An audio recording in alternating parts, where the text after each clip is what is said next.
first thing you need to know about this piece of machinery and the exercise that you're about to do is it's extremely difficult. So I'm demonstrating here with bands.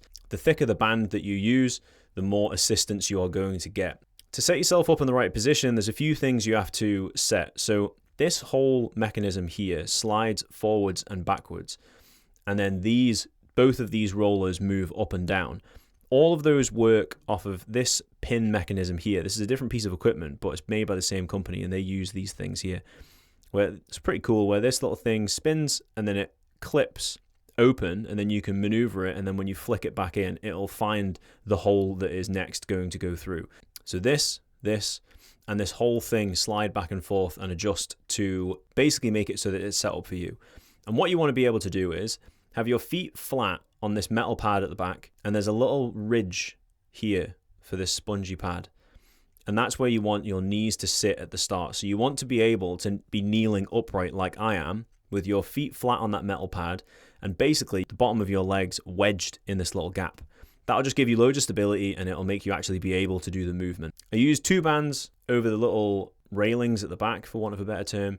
And the more that you pull up like that and then pull down over your shoulders, the more support you're going to get. At the start, before you initiate the movement, it is important to squeeze your bum, tuck your bum flat, and then keep that position straight and flat as best you can the entire way down and the entire way up. That way you're actually going to be training your hamstrings, which is what this is effectively for. It's a very eccentrically loaded exercise, which means that there's a lot of tension that is going into your hamstrings on the lowering phase of the movement. And the lowering phase is the most difficult part of this movement. But at this point, almost all of your body weight, minus the bands, obviously, is going into your hamstrings. So the pulling mechanism that comes back up, or the pulling motion that comes back up, is all coming from your hamstrings as well. If you were to do this in a cheating way, you will arch your back and you'll tilt your bum, so you shoot your bum into the air, and then you're not actually training your hamstrings as much, and as a result, you're not getting the most consistent benefit out of it. If you want to make true progress in any exercise in the gym, you need to standardize certain things. And by setting yourself this standard, even if you're using an extremely heavy band to begin with, you will be able to measure progress more accurately. So there's a few things you need to think about as well on the way down. As you're lowering down, you're squeezing your bum so everything's staying steady, and your thigh is effectively rolling over this curved bit. When you get to about here, you want to just think about pushing your legs straight, and then to initiate the movement back up, think about pushing your knee down back to this little ledge that you were on at the start. So push your knees straight and then push your knees down